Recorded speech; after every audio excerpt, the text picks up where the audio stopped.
你只要一做错，就是错赛。就是错赛，就错赛，就错赛哦。然后呢，我们先回到这边，我们上控制器之前呢，先来处理一个部分。还记得我们之前做脸部或者是模型的时候，它其实身上有一些配件，眼睛、口腔内部、眉毛，甚至头发、发饰等这些配件。有时候这些配件呢，像这些配件，它不是我们皮肤的一部分，而且它其实本身已经有设定动态，像是口腔内部，它其实牙齿已经有动态了，它不会跟着你的骨架去变形，所以呢，我们接下来把那些零件挑出来，先把它处理好，不要让它变形。所以我们接下来怎么处理呢？打开管理视窗，先处理头部的哦，头部问题比较大。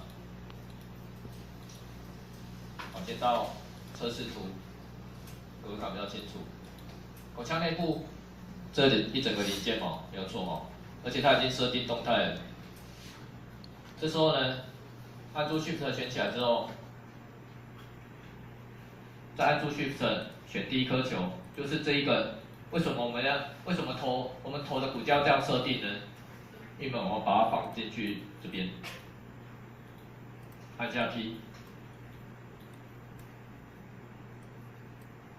它到时候呢，这个零件就归给这个骨架里面，它就不会绑定。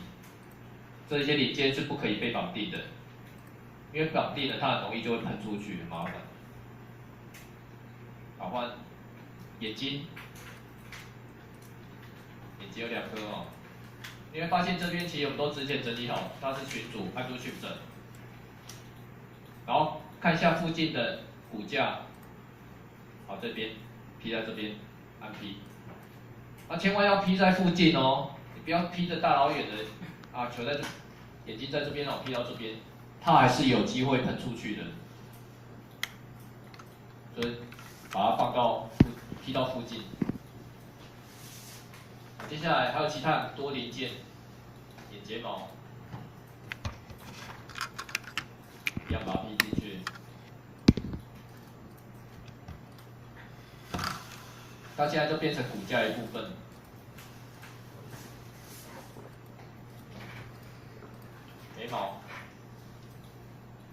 眉毛的话，你会看到眉毛这边其实外露就是它没有群组起来，所以说为了安全起见，你要 P 给骨架的东西，最好中间都隔一个群组，所以我 Ctrl 加 G。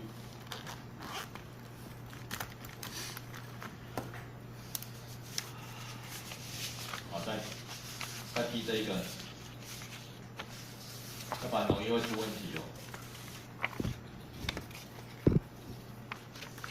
你看我一个一个 P 掉之后，你会发现它里面头的零件这边越来越少了。好，换这边头部的。好，头部呢一样，我要 P 给这上面的。可是我要示范一个马尾的，我刚刚的范地其实有马尾有动哦，所以说我这边这样，然后这马尾呢，这样，接着另外讲，这个马尾呢，通常假设你的头发你需要你另外有控制器控制的，你都要先把它挑出来，所以说这个我要先把它挑出来。假设你前面有头发也是另外要动的，你也要另外去把它挑出来哦。可是我以这个为例啊，因为没办法花太多时间。好，先把后面这个选起来，Ctrl 加 G， 还没有转出来，等一下哦。我把我要另外用的 Ctrl 加 G 调一下设定哦。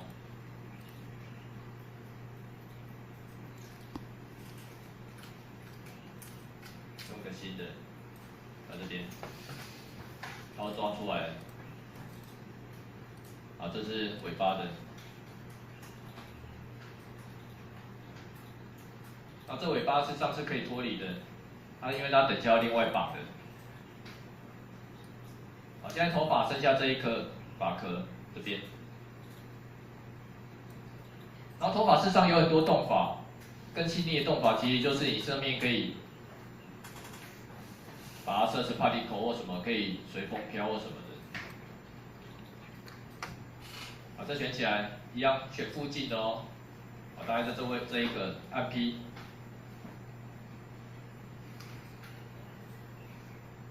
用完之后呢，你头的零件大概只会剩下脸部，其他几乎都已经批给骨架咯。这部分很重要哦。你会发现，你最后批完的时候，你这边的群组的零件大概只剩下脸，其他的东西全部都给骨架。所以呢，我现在选骨架哦，会变成这样。我把骨架选起来，你会发现绿色的状态其实是连着骨架的，零件连着骨架的。为什么要这样做？我再解释一次哦。因为这些零件它不能跟着变形，它跟着变形，你要在画权重是很麻烦的事情，而且它会容易出错。好，一个一个批进去哦。